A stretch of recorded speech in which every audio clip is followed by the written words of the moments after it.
Today's vacationers are no longer satisfied with a run-of-the-mill, walk-through-the-park-style vacation. They want adrenaline, adventure, and an experience that involves more than sitting on a crowded tour bus and snapping Kodak moments. They want interactive thrills, chills, and possibly spills, some of which are truly death-defying. Everybody's got to try it at least once. I mean, I just kept looking at it going, wow, that's what I'm going to jump off of. And, you know, your heart sinks a little. This dragon in particular whipped its tail around and I had to make a run for it. Then there's those times of sheer terror. You wonder what in the world you're doing out there. Get ready to die. You guys are dead meat. Welcome to the world's best death-defying vacations.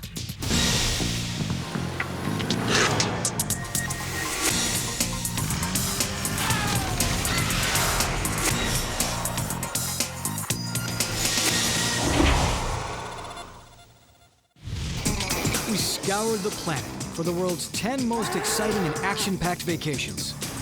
They all involve real danger. I myself have crashed at almost 200 miles an hour and walked away with a few bruises. Guts of steel. You're in free fall for about 13 seconds. You're under canopy ride for about 2 minutes. And then you land and it's over. High-flying adventure. Gonna go out and do some yanking and banking and some rolling and pulling and some shooting and looting. And sometimes beg the question, you call this a vacation? So tighten your safety harness for a high-octane tour of the world's best death-defying vacations.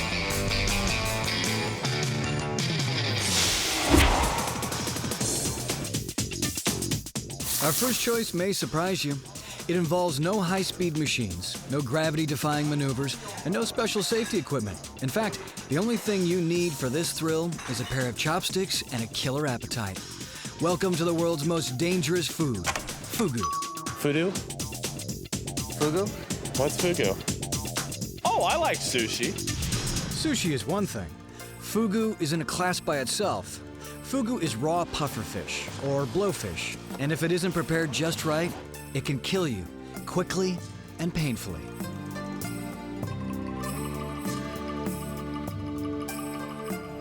In fact, Fugu is so lethal, it's the one food that the Emperor of Japan and his imperial family are forbidden to eat. The tender, tasty blowfish contains a poison 1,200 times deadlier than cyanide. So, you might ask, why does anyone eat it? Some believe it has aphrodisiac powers. Some love the unique flavor. Others just like the thrill. A meal of Fugu can cost well over $250 per person. The blowfish is carved and prepared by a specially trained Fugu chef, whose job it is to delicately and carefully remove the poison. If the chef gets it right, you'll enjoy an unforgettable meal. But if he slips up, you will quickly begin to get dizzy and then nauseous. A tightening in the chest will turn into paralysis, followed by convulsions and, most likely, death. Every year, between 30 and 100 people die from eating Fugu. Even at $250 a meal, that's the wrong way to get out of paying the check. One of the most legendary deaths by Fugu involved the most poisonous parts of the fish, the sex organs and liver. In 1975, a famous kabuki actor ate 4 servings of blowfish liver, and within hours, he was dead.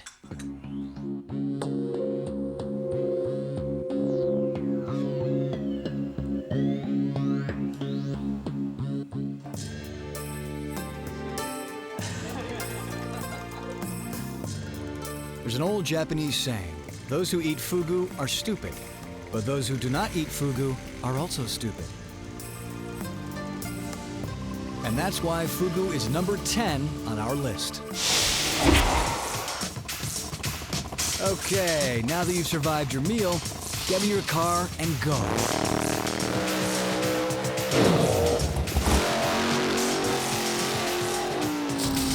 We're talking drag racing, and we don't mean watching from your couch or the bleachers.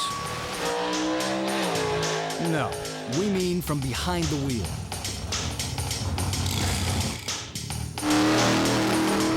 It doesn't even come close to like a roller coaster or anything. The speed is just incredible. It's just so fast. So, where do you go to get in touch with your inner Steve McQueen? Well, there are just 3 nationally recognized drag racing schools in the U.S. Places where you can actually qualify for your racing license. This one's based out of North Carolina and run by racing champ Roy Hill. We'll come in, we'll spend about 2 hours in orientation. Safety's number 1. We'll walk the track. We'll give you an orientation in the car and take you for a ride. We come back and we put you in the car, inside the cockpit. We let you drive it down the track, 50, 60 mile an hour, just like you buy a new car downtown at a Ford dealership. We leave the starting line, go 100 foot. Everything's good, we go 300 foot. We then go an 1/8 mile. You know, it's like riding a bicycle. That's the thing about our school. We can take people right out of the stands, put them in our race cars, and they can become a race car driver. Crew Chief Hank Hill has helped train thousands of people who like fast cars and very loud engines. From die-hard fans to people who think a drag race is RuPaul running for a bus. You have to mentally prepare yourself to get in these cars before you get them and go. And each and every race you go to, you have to be mentally prepared for it. You think you get in, hit the acceleration, and go to the quarter mile. It's not that easy. A lot of buttons to push and switches to make sure that they're on. First time, very scared, very nervous. It goes by real quick. We'll take your mind from 55 mile an hour. That's what I tell people they run around the world in, to 150 in one day. Actually, the cars can reach up to 170 miles per hour in just over 8 seconds. You can almost get 3 Gs in acceleration. You know, it's something else. Unless you're in the air in a fighter plane, it's about the only other thing you'll probably compare to this. I myself have crashed at almost 200 miles an hour and walked away with a few bruises. You have to be stupid not to be scared. You know, I think if you lose the fear completely, then you're not safe anymore. I don't think you have time to be scared. It just happens so fast. It gets your adrenaline pumping. They reach down in their gut deeper than they've had to reach in years. This is not easy, but it's a lot of fun, and you leave here feeling so good about yourself. Outstanding. It's a rush. Awesome. Let's do it again. Coming up next, a suburban couple brave the lion-filled African plains with only their cameras to protect them from the wild kingdom. I was really surprised that the guides didn't carry guns at all. And an unusual kind of mountain, where the question isn't how high can you climb, but when is it going to blow?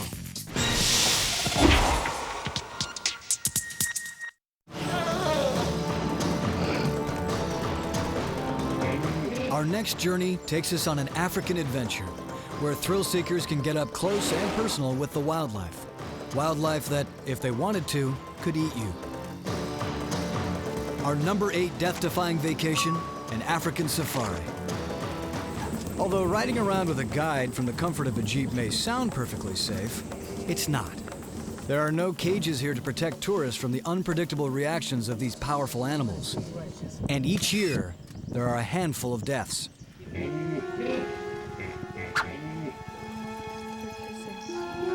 Perhaps that's why Valerie Pulley needed some convincing when her husband wanted to visit the Okavango Delta in Botswana. The world's largest inland delta, it has more than 8,000 square miles of lagoons and 50 species of wild mammals.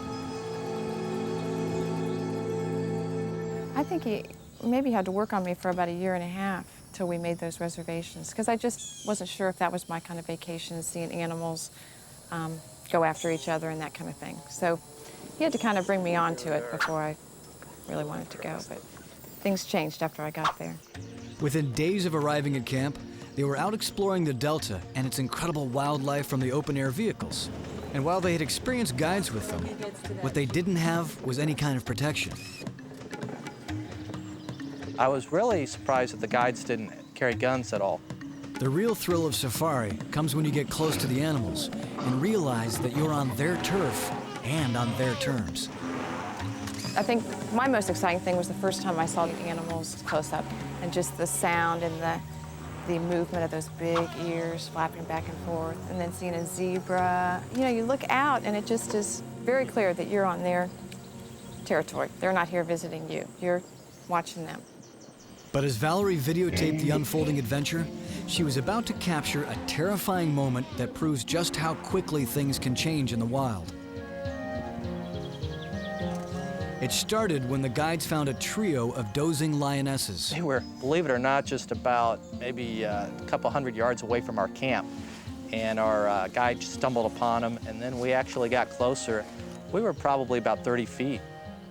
They just look so lazy in the sun, so peaceful and everything. But then, in a flash, one of the lionesses grabbed an impala. I never even saw it till it was up in the air. By the time I saw it, I saw the paw of the lioness drag it down. Jeff and Valerie witnessed an incredible, rare, and sobering moment on safari. When they look up and have that blood on their face, and you're thinking, you know, if they're finished with that, and they hesitate and they look up and we're all sitting there, yeah, I was a little nervous. The guy that was with us said that that was only the second live kill that he had seen in 9 years. But to actually be there at the event where the one predator sees it and goes ahead and takes it down, that's pretty rare. Kind of had to summon up a little courage to even go. Just the pure excitement of the whole thing is just something I've never experienced. And there were probably a couple times when I was a little afraid there of the wildlife that was kind of a new experience, wondering if I was going to go back.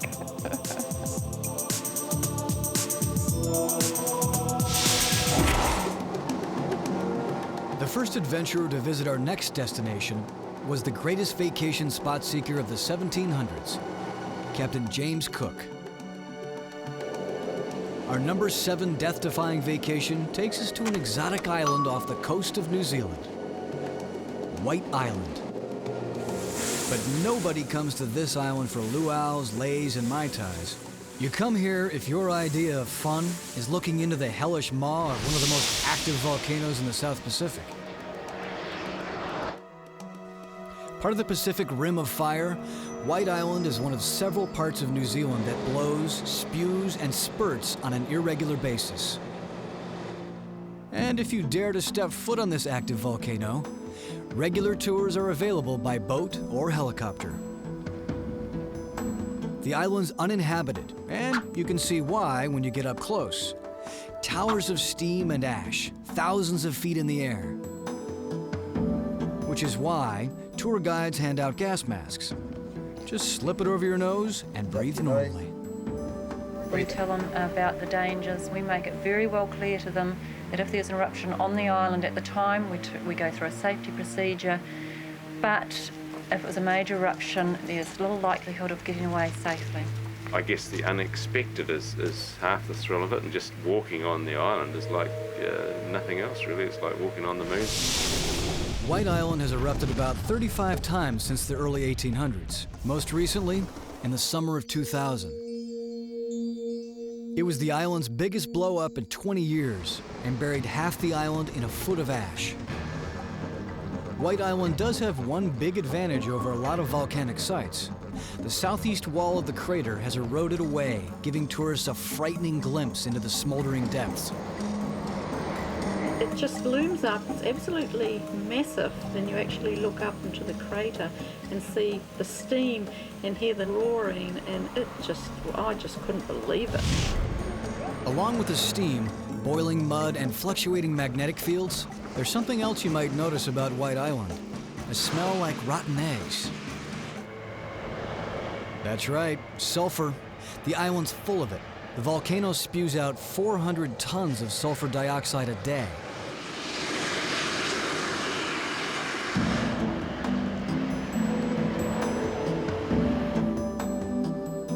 At one point, there was a mining camp to harvest the sulfur.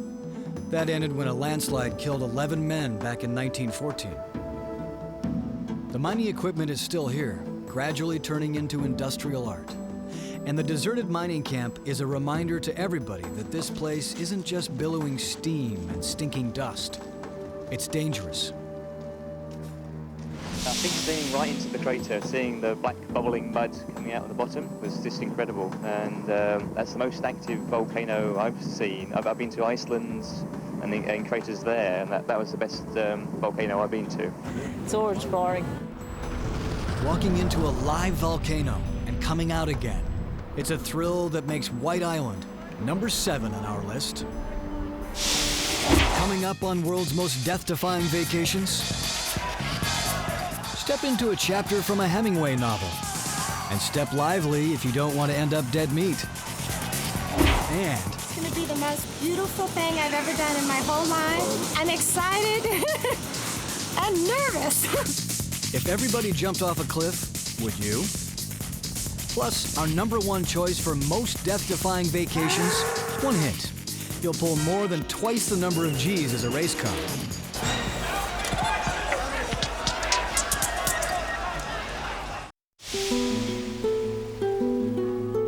In the quiet little town of Pamplona, Spain, there's a thrilling vacation experience that combines the risk of eating fugu, the adrenaline rush of drag racing, the adventure of a safari, and the unpredictability of trekking across a live volcano.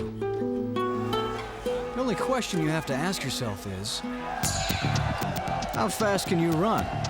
Or, put another way, how fast could you run if you were being pursued by 4 tons of hard-charging angry meat? If the answer is fast enough, you're ready for thrilling vacation number 6, the running of the bulls in Pamplona. For centuries, Spanish men, and officially only men, have tested their machismo by running with the bulls that are herded into the bull ring each day between the 7th and 14th of July. It's part of the Fiesta of St. Firmin, a 3rd century martyr whose body was torn apart by bulls. Ever since Ernest Hemingway wrote about the fiesta in The Sun Also Rises, Pamplona's running of the bulls has become an international event for thrill seekers from around the world. This festival is very, very popular, and all the hotels and facilities to stay at are booked solid a long time in advance. When Mike Gersovich brought his video camera to Pamplona recently, he spent the night partying in the street with everyone else, then took a nap in the park. He was up with the sun. At dawn, the police enclosed the bull's pathway with wooden barricades, while the ancient cobblestones are washed clean from the latest all-night party. The narrow streets have to be spotless. You don't want to trip over anything when you're running for your life. At the starting line on Santo Domingo Street, the crowd sings an ancient homily to St. Firmin. Part of the refrain goes, "May San Firmin guide us through the bull run and give us his blessing." Right about 7:30, about a half hour before, you just start to feel this, everybody's kind of getting apprehensive.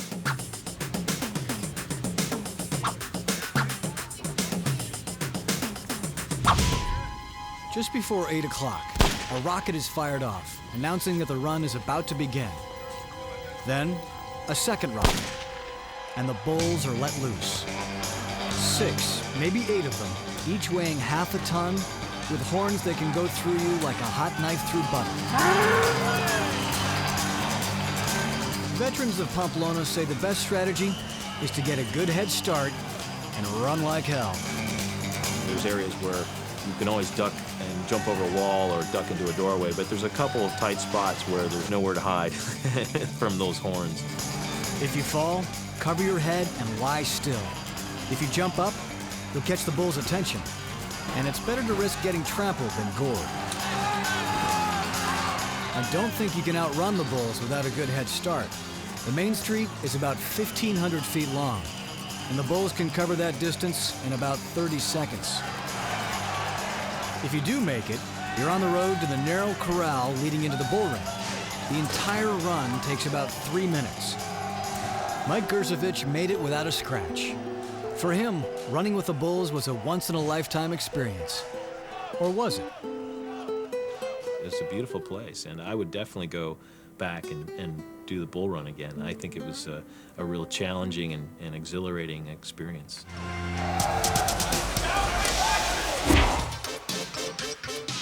So who's your average adventurer? A high-octane thrill lover? A motorcycle madman? An adrenaline junkie? A housewife and mom? We have never taken a normal vacation. We've always taken an adventurous vacation. That's right. And Lisa Roy, mother of 3, begged her husband to take her on one of the wildest vacations out there. It's our choice for number 5, taking a flying leap from the highest waterfall in the world, Angel Falls. I'd say the difference between base jumping and skydiving is more than anything the margin of error. The margin of error just is not there.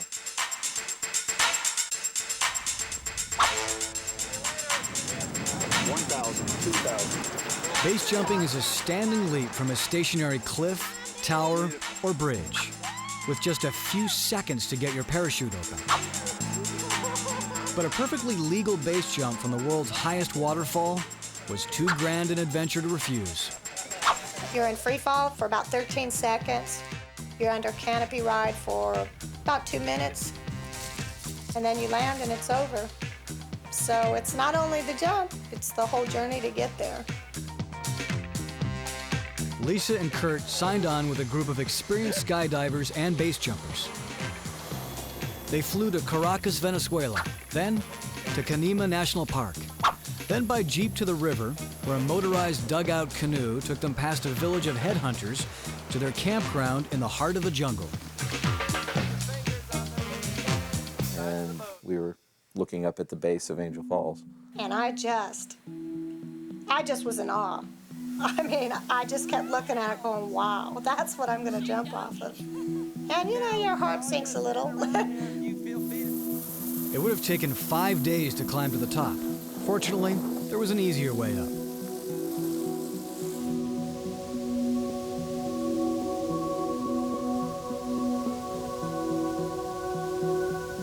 Getting down would take even less time, but the 13-second free fall was only part of the challenge.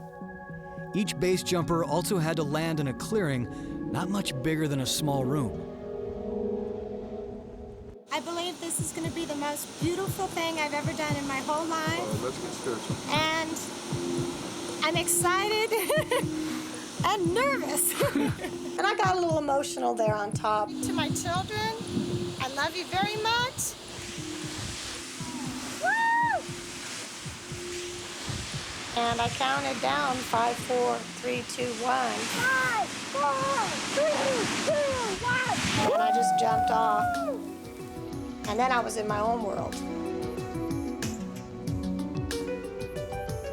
She stepped off, head high, held the position, got into a track, and as far as I'm concerned, had the best exit of the trip. Better than myself or anybody else. And I looked around. The wall was just enormous. It just seemed like it was right there in my face. And I remember turning around, looking at the waterfall, and just flying away from it. I was so glad after Angel Falls, I could go back home and I could be a mom, and my motherly instincts will take over, and I can still have adventure in my life. Base jumping from Angel Falls, a high-flying number 5. When we come back, how does the idea of racing across the frozen tundra behind a pack of dogs turn you on? It's one of the world's most extreme races. While we've never lost a human life on the trail, I think it's a foregone conclusion that as long as this race is run, that at some point that'll probably happen. Plus, we'll go on an exotic adventure to an island inhabited by real-life dragons with real live mean streaks.